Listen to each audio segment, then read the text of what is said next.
오늘 저희가 읽었던 본문의 말씀은 미가서의 말씀입니다. 미가서는 미가 선지자가 기록한 글입니다. 미가 선지자는요, 베들레헴에서 메시아가 태어날 것에 대해서 예언을 했던 선지자입니다. 또한 그는 예루살렘이 이제 멸망할 것이다 라고 처음으로 선포한 선지자입니다. 호세아와 아모스 그리고 이사야와 같은 시대에 살았던 남유다 선지자였습니다. 미가 선지자는 BC 700년경, 즉 전후로 해서 활동했던 선지자였습니다. 이스라엘은 북이스라엘과 남유다로 갈라져 있었고, 그리고 이 주변의 국가는 아수르라는 강대국이 자리하고 있었습니다. 그래서 언제든지 그 아수르로부터 공격을 받는 그런 위험에 처해 있었습니다. 그 와중에 북왕국이 BC 722년경에 이제 멸망을 합니다. 그리고 남은 남유다는 이제 사느림의 침공으로 멸망 직전의 위기에 처하게 됩니다. 이런 이스라엘을 향하여서 미가 선지자는 그들에게 복음을 증거하고 있습니다. 근데 그 복음은 다른 것이 아니라 이제 이 이스라엘이 멸망할 것이다 라고 선포하는 것이었습니다. 왜 이들에게 이러한 선포를 하는 것일까요? 그건 다른 것이 아니라 이스라엘 백성들이 하나님 앞에 예배하고 또한 선민으로 구별받아서 살아가는 그런 삶의 모습을 가지고 있지만, 정작 그들이 보여진 그런 예배의 모습은 하나님이 기뻐하지 않으신다라는 것입니다. 오히려 이들은 하나님 앞에 철저하게 예물을 드리고 또 제사를 드리는 그런 행위를 드리지만 그것이 하나님이 기뻐하시는 예배로 드려지지 않고 있다는 것을 미가 선지자는 이렇게 얘기하고 있습니다. 종교 중독이라는 말이 있습니다. 하나님과의 관계보다는 개인의 삶을 통제하는 종교에 파괴적이고 위험스러울 정도로 몰두하는 것을 종교 중독이라고 합니다. 그래서 이 중독에 빠지기 쉬운 사람들을 소개하고 있는데요. 어떤 사람들이냐면 여러 가지 경험으로 상처를 입은 사람들, 그리고 엮이는 가정에서 자란 사람들, 그리고 비현실적인 기대를 가진 사람들, 그리고 자기만의 유익이나 위로를 얻으려는 사람들이 이러한 종교 중독에 빠지기 쉽다고 합니다. 그래서 이들이 가지고 있는 그런 현상들은 어떤 것이냐면, 첫 번째로는 강박관념을 가지고 있다고 합니다. 종교를 현재의 삶에서 일어나고 있는 불안 요소들을 회피하는 수단으로 종교를 갖고 있다라는 것입니다. 그래서 자신에게 허락된 여러 가지 어려운 고통과 그리고 환경들에 대해서 그것을 하나님 앞에 믿음으로 극복하기보다는 그런 불안 요소들을 회피하기 위해서 종교를 선택한다라는 것입니다. 그리고 하나님께 집중하기보다는 대상물에 집중을 하는 사람들입니다. 일을 하지 않으면 자신의 믿음이 없는 무기력한 그리스도인으로 생각하여서 과도한 헌신을 하고 또한 과도한 율법에 집착하는 사람들이 바로 종교 중독에 걸린 사람들이라고 합니다. 또한 종교적인 편집증에 사로잡혀 있습니다. 자기 의견이 맞지 않으면 건전하지 못하고 사탄적이고 이단적이라고 말을 하는 것입니다. 여러 가지 하나님께서 주신 자연의 법칙과 그리고 여러 가지 학문도 있지만 그것들을 배제하고 오직 자기가 갖고 있는 의견에만 집중하고, 그리고 그것을 옳지 않다고 할 때는 사단적이고 이단적이라고 말하는 사람들이 종교 중독에 걸린 사람들이라고 합니다. 또한 감정적으로 예민하게 반응하는 사람들이 이 종교 중독에 걸린 사람들이라고 합니다. 행동이 주관적이며 항상 빠르게 감동적인 반응을 한다고 합니다. 그래서 눈물, 웃음, 수치심, 슬픔, 기타 다른 감정에 쉽게 동화되는 사람들이라고 할 수 있습니다. 그 다음에 마지막으로는 이분법적인 사고를 한다고 합니다. 사고나 가치 그리고 좋아하는 모든 것들이 흑백 논리로 구분이 되어져서 이것은 옳은 것, 이것은 나쁜 것 해서 모든 것을 그렇게 이분법적으로 생각하는 사람들이라고 얘기를 하고 있습니다. 근데 성경에 바로 이러한 종교 중독에 걸린 사람들이 등장하고 있는 것입니다. 오늘 저희가 읽었던 이스라엘 백성들의 모습도 바로 이와 같은 모습입니다. 하나님 앞에 열심으로 나아가지만, 하나님 앞에 많은 것들을 드리는 모습으로 나아가지만 정작 그들이 하나님과의 온전한 교통과 교제 없이, 또한 세상 가운데서 온전한 그 하나님의 자녀의 모습을 행하지 않기 때문에 이들을 향하여서 미가 선지자는 이렇게 고발하고 있는 것을 볼 수가 있습니다. 신약 성경에도 우리가 이와 같은 자들의 모습을 볼 수가 있습니다. 종교 중독자의 대명사는 바로 바리새인과 같은 자들을 의미하고 있습니다. 그들에게는 열심이 있었습니다. 그리고 그들에게는 지식도 있었습니다. 심지어는 그들은 너무나 무서울 정도로 자신이 지키는, 자신의 하나님 앞에 온전히 지키는 그러한 모습들을 했던 사람들이 바로 이 바리새인들이었습니다. 근데 이들은 정작 하나님께서 그 아들 독생자 예수 그리스도를 이 땅 가운데 보내주셨습니다. 그럼에도 불구하고 그 말씀이 육신되어 오신 예수님을 온전히 하나님의 아들로 바라보지 못하고 그들을 어떻게 했습니까? 십자가에 못 박았습니다. 예수 그리스도를 죽이고 그리고 그분의 몸에 못을 박은 사람들이 바로 이 종교 중독자들인 것입니다. 필립 얀시는 이렇게 말하고 있습니다. 예수님을 가장 노엽게 한 집단이 사실은 예수님과 닮은 집단이었다라고 고백합니다. 우리의 모습들은 하나님을 섬기는 모습, 그리고 헌신하는 모습, 그리고 하나님 앞에 예배하는 모습이 정말 예수님을 닮은 모습일 수 있지만 어떻게 보면 예수님을 십자가에 못 박고 그리고 예수님을 저주하는 그러한 모습이 될 수 있다는 것을 우리에게 경고해 주고 있습니다. 미가 선지자도 마찬가지로 이스라엘 백성들에게 그렇게 말씀하고 있는 것입니다. 정말 정작 이스라엘 백성들이 하나님 앞에 선민이라고 선택받고 선민이라고 또 하나님 앞에 예배하는 모습을 살지만 정말 그것이 하나님 앞에 기쁜 예배의 모습인가라는 것을 얘기하고 있는 것입니다.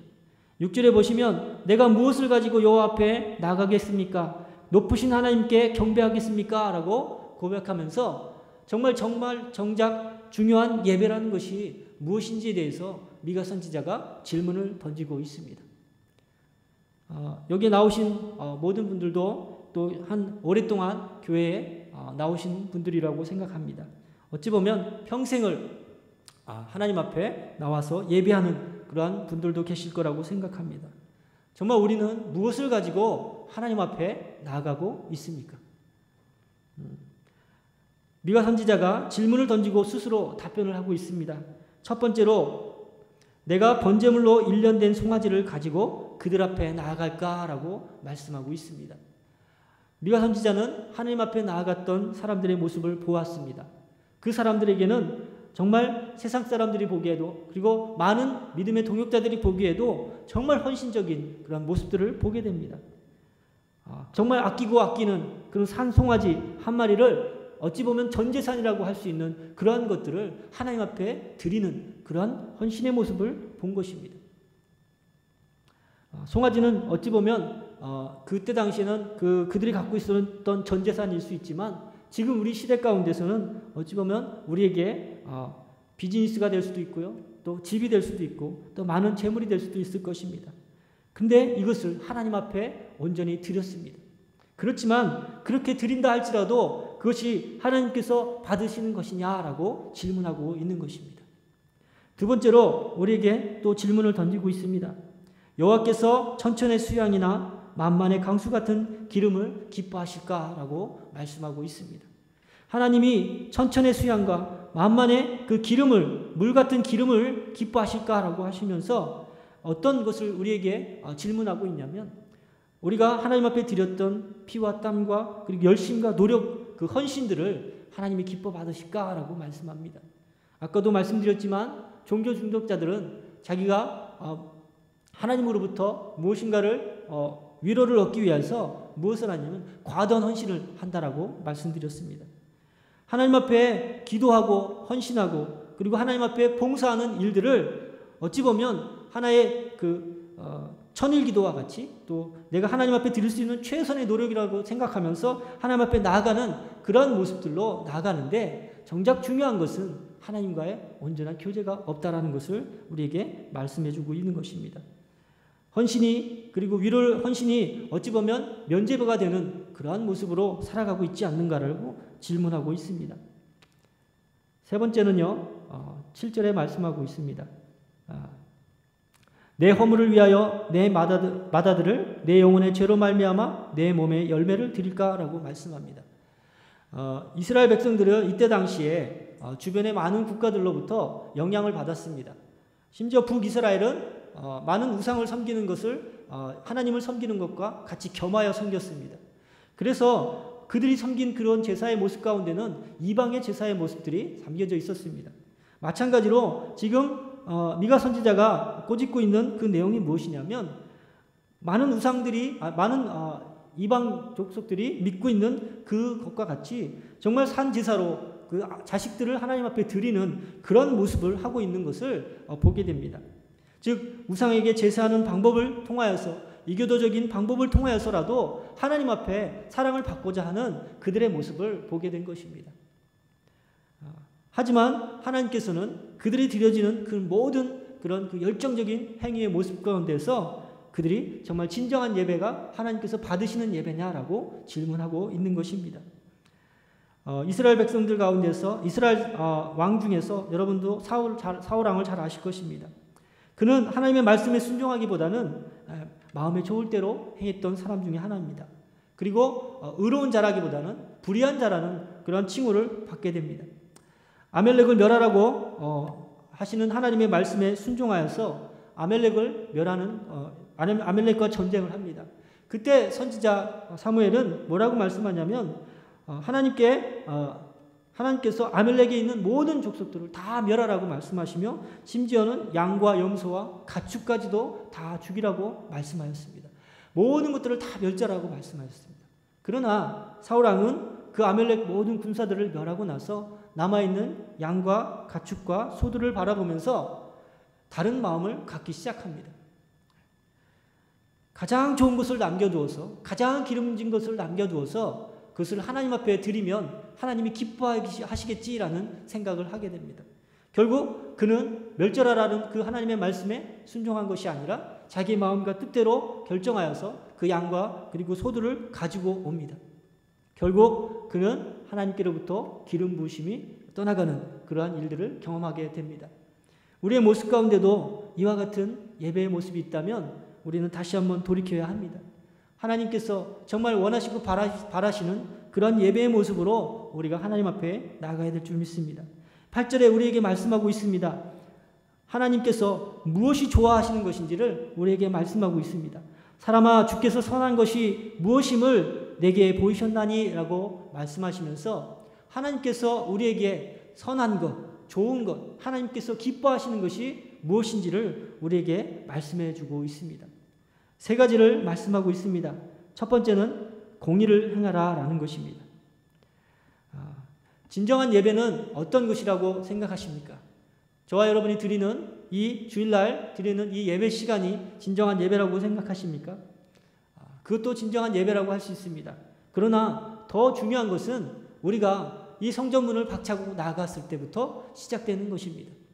그때부터 우리가 하나님의 자녀다운 삶을 사느냐 아니냐는 것이 바로 우리가 진정한 하나님의 백성이냐 아니냐라는 것을 증거할 수 있다는 것입니다. 하나님을 두려워하고 하나님을 경외한다면 바로 하나님의 성품이 우리 가운데 증거돼야 되는 줄 믿습니다. 그런데 그 하나님의 성품이 무엇이냐면 첫 번째로 하나님의 공의를 말씀하고 있습니다. 하나님의 공의는 쉽게 말씀드리자면 차별이 없는 것을 의미하고 있습니다. 하나님의 성품 가운데 공의라는 것은 차별이 없다라는 것입니다.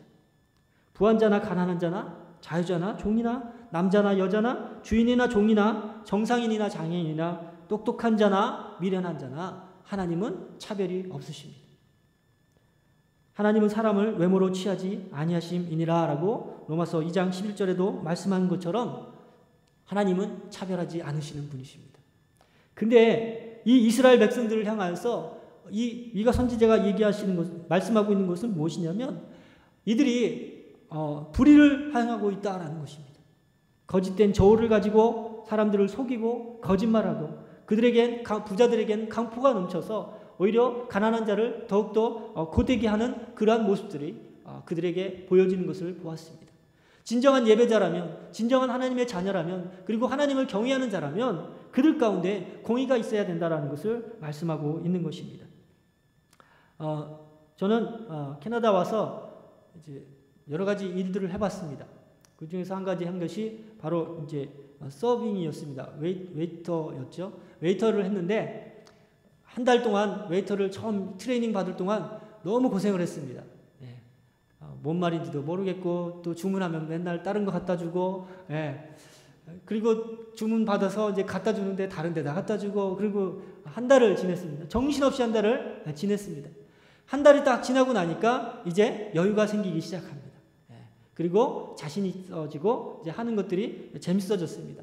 그러면서 이제 눈이 열리기 시작한 것이 무엇이었냐면 바로 TV였습니다. 저분들은 자주 오시는데 나에게 팁을 많이 주시는구나.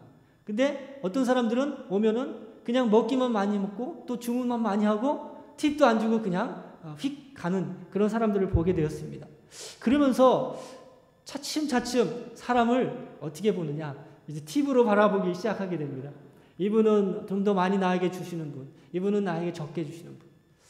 제가 그런 것을 보면서 이런 생각이 들었습니다. 하나님이 지금 우리에게 공의를 요구하신다고 얘기하셨을 때에 우리는 정말 무엇을 바라보고 있는 것일까? 하나님은 차별을 두지 않으신다고 했는데 정말 크리스찬들이 세상 가운데 나아갔을 때에 정말 가진 자나 가지지 않는 자나 나에게 많이 주는 것이나 주는 자나 아니면 나에게 잘 대해주는 자나 그렇지 못한 자나 내가 동일하게 행하고 있다면 우리에게 정말 그리스도의 성품이 증거되는 것이 아닌가라는 생각을 했습니다. 우리가 세상 속에 나가서 정말 사람들로부터 크리스찬이 욕먹지 않기 위해서는 바로 진정한 하나님의 공의를 행하는 그런 자들이 되어야 되는 줄 믿습니다. 두 번째로 하나님께서 우리에게 요구하시는 것은 인자를 사랑하라 라고 말씀하고 있습니다. 인자를 사랑하라. 인자라는 말, 헤세드라는 말은 윗사람으로부터 아랫사람에게 베푸는 모든 친절하고 자비로운 행위를 말씀하고 있습니다. 즉 많은 사람들에게 우리가 하나님께로부터 받은 은혜를 기억하고 또 하나님께로부터 구원받았던 그 은혜를 생각한다면 우리는 모든 사람들에게 친절을 베풀고 그리고 자비를 베풀어야 된다라는 것입니다. 자비에 대한 특성을 자비에 대한 특성을 말씀하고 있는데요. 그 첫 번째는 무엇이냐면 자비는 타인을 위해서 자신의 권리를 자발적으로 포기하는 행위다라는 것입니다. 인애를 원하시고 인자를 원하십니까? 그렇다면 자신의 권리를 포기할 수 있는 그런 은혜가 우리 가운데 있어야 되는 줄 믿습니다.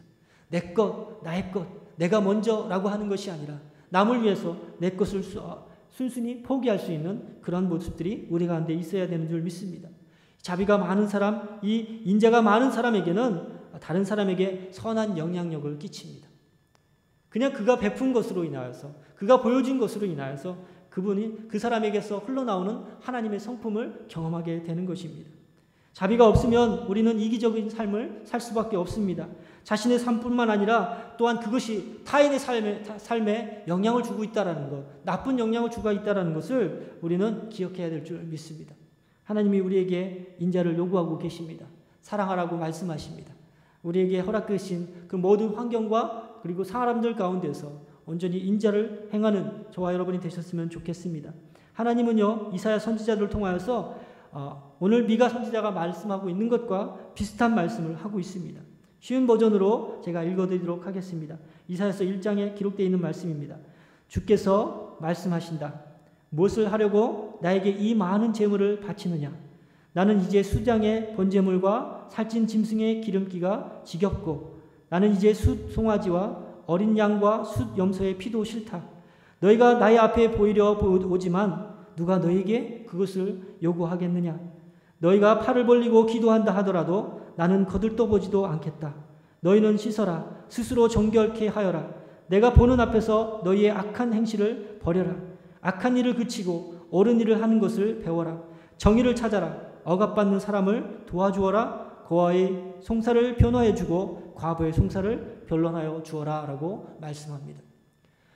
하나님께서 진정으로 신령으로 받으시는 제사는, 예배는 그들이 가져온 많은 재물, 그들이 가져온 그런 제사, 그것이 아니다라는 것입니다. 하나님은 정말 고아와 과부를 돌아보고 억압받는 사람들을 돕는 것이 진정한 제사다라고 우리에게 말씀해 주고 있는 것입니다. 세상 속에서 이제 우리가 해야 될 일이 무엇인지를 다시 한번 기억하시길 바랍니다. 하나님께서 허락하신 온전한 그 하나님의 성품들이 공의와 인자가 우리 가운데 흘러나오기를 바라겠습니다. 마지막으로 하나님께서 우리에게 요구하시는 것이 있습니다. 그것은 겸손하게 내 하나님과 함께 행하는 것이 아니냐라고 말씀하고 있습니다. 겸손하게 하나님과 함께 행한다라는 말은 어찌 보면 하나님께서 나에게 허락하신 모든 환경 가운데서 내가 순명하는 것입니다. 순종하는 것입니다. 하나님께서 우리의 삶에서 이제 함께 하시기 때문에 내가 주님과 함께하는 삶에서 내가 하나님 나에게 말씀하시는 것대로 하나님 나에게 감동 주시는 대로 내가 움직이고 또 그것을 통하여서 하나님의 영광을 나타내는 삶이 바로 하나님과 함께하는 삶이다라는 것입니다. 제가 감명 깊게 읽었던 책이 있습니다. 책의 이름은 하나님의 임재 연습이라는 책입니다. 로렌스 형제가 쓴 책인데요. 이 로렌스 형제는 1611년부터 1691년까지 살았습니다. 프랑스 로레인 지방에서 태어났고요. 그의 본명은 니콜라스 헤르만이었습니다. 부모님의 신실하신 신앙 교육을 통하여서 성장했고 그 다음에 운동선수와 군인 생활을 거쳐서 38세에 프랑스 파리에 있는 맨발의 까르멘 수도회에 수사로 들어갑니다. 그곳에서 그는 부활의 로렌스 형제라는 수도명을 불리게 됩니다. 그가 부활의 로렌스 형제라는 수도명을 얻고 또 많은 사람으로부터 칭찬을 받게 된 것은 다른 것이 아니었습니다. 그는 그곳에서 평생을 평수사로 지냈습니다. 근데 그렇게 지내면서 그가 한 일은 다른 것이 아니라 부엌일과 그리고 신발을 고치는 일이었습니다. 그럼에도 불구하고 그는 신발을 고칠 때나 부엌일을 할 때나 그곳에서 하나님의 임재를 경험했습니다. 그리고 하나님의 깊은 통찰을 얻어서 많은 그런 수도사들에게 은혜를 끼치고 또 많은 가르침을 주었다라는 것입니다. 그에게서 누구도 넘볼 수 없는 그리스도의 성품이 흘러나오는 것을 주변 사람들이 보게 된 것입니다. 그가 하나님께서 함께하는 삶이 어떤 것인지 책에서 기록하고 있는데요. 제가 읽어드리도록 하겠습니다. 어떤 일을 하는 도중에라도 할 수 있는 한 자주 하나님을 떠올리도록 하십시오. 밥을 먹거나 대화를 나누는 동안에도 시시때때로 하나님께 마음을 올려드리도록 하십시오. 아무리 잠깐만이라도 하나님을 기억할 수만 있다면 하나님께서는 언제나 흐뭇해 하실 것입니다. 하나님을 기억한다고 해서 반드시 큰 소리를 내야 하는 건 아닙니다. 하나님께서는 우리가 생각하는 것보다 훨씬 더 가까이 계십니다. 라고 말씀했습니다. 하나님은 우리가 생각하는 것보다 훨씬 더 가까이 계십니다. 그리고 하나님은 우리와 함께 동행하시기를 원하십니다. 그냥 우리가 예배드리는 이 초소에서 뿐만 아니라 세상 가운데 나가는 저 문을 통해서 나가는 그 순간부터 주님은 우리와 가장 가까이 함께 하시기를 원하신다라는 것입니다. 로렌스 형제는 그 그릇을 닦으면서도 그리고 구두를 수선하면서도 하나님의 임재를 계속해서 연습했습니다. 하나님과 대화하려고 노력했고 하나님의 말씀을 묵상하려고 노력했습니다. 결국 그 묵상과 노력을 통하여서 연습을 통하여서 그 사람에게서 하나님의 성품이 흘러나오기 시작했던 것입니다. 저 여러분들이 하나님 앞에서 이제 세상 가운데 나아갈 때에 추구해야 될 것 그리고 또 행해야 될 것은 다른 것이 아니라 바로 이 로렌스 형제가 하나님 앞에서 열심으로 연습했던 것처럼 하나님과 동행하는 그 연습들이 우리 가운데 있어야 되는 줄 믿습니다. 저는 이제 한국에 있을 때 다른 분들보다 이렇게 이제 목사님께로부터 많은 교육을 받았는데 그 교육이 받은 것이 무엇이었냐면 설거지를 하는 것이었습니다. 설거지를 하라고 꼭 말씀을 하십니다. 그래서 설거지를 자주 합니다. 근데 제 아내에게 물어보면 뭐 자주 많이 안 한다 얘기할 수도 있겠지만 그래도 적어도 하루에 한 번은 하려고 노력을 합니다. 근데 설거지를 하는 것이 처음에는 되게 싫었습니다. 그냥 손에 물 묻히기도 싫었고 그리고 설거지하는 것도 되게 힘들었고 그랬습니다. 근데 어느 날 이 로렌스 형제가 이 책을 통해서 설거지를 하면서도 하나님의 임재를 경험했다라는 소리를 듣고 저도 한번 노력해보겠다라는 한번 시도해보자라는 생각이 들었습니다. 그래서 설거지를 하면서 제가 은혜를 받기 시작했습니다. 설거지가 하기 전에는 얼마나 더럽습니까? 더러운 것을 바라보면서 내가 죄된 모습, 나의 그 얼룩진 모습, 나의 그런 그 하나님 앞에 교만한 모습들을 바라보기 시작했습니다. 그리고 퐁퐁으로 이렇게 쭉쭉 닦으면서 하나님의 그리스도의 보혈이 나를 덮으시는구나 라고 하면서 열심히 닦습니다. 그리고 나서 반짝반짝해진 그 그릇을 봅니다. 그리고 나서 하나님 앞에 기도합니다. 하나님, 저 그릇에 가장 아름다운 음식이 담겨지게 하여 주시옵소서라고 기도하듯이, 보듯이, 우리가 바라보듯이, 하나님, 나를 거룩한 하나님의 그릇으로 삼으셨사오니 이제 그곳에 거룩한 것이 채워지게 하여 주시옵소서라고 기도하기 시작했습니다. 그러니까 얼마나 은혜가 있는지 모르겠어요. 남성분들, 이제 설거지 하실 때 하나님의 임재 연습을 하시기 바랍니다. 그곳에서 하나님이 나를 깨끗이 씻으시고 하나님 그 빈 그릇에 나를 채우시는 그런 은혜들을 경험하시는 그런 은혜와 축복들이 여러분 안에 있기를 바라겠습니다. 하나님이 이 시대 가운데 무엇을 가지고 여호와 앞에 나아갈까라고 질문하실 때에 다른 것이 아니라 이제 세상 가운데 나아가서 우리에게 허락된 그런 6일이라는 그 시간 동안 열심으로 하나님을 섬기고 하나님을 높이는 그런 저와 여러분이 되시기를 주님의 이름으로 축복드리겠습니다. 기도하겠습니다. 거룩하신 하나님 아버지, 감사합니다. 우리에게 공의를 행하며 인자를 사랑하며 겸손히 하나님과 함께 행하는 삶을 통해서 하나님이 기뻐하시는 예배자의 삶을 살으라고 말씀하신 것처럼 우리의 삶에서 온전히 하나님이 기뻐하시는 삶의 모습들이 증거될 수 있는 하나님의 백성 될 수 있도록 도와주시옵소서. 무엇이 하나님을 기쁘게 하시는 일인지 깨닫게 하여 주시옵시고 날마다 순종하는 삶을 살 수 있도록 축복하여 주시옵소서. 감사드리며 예수님의 이름으로 기도합니다. 아멘.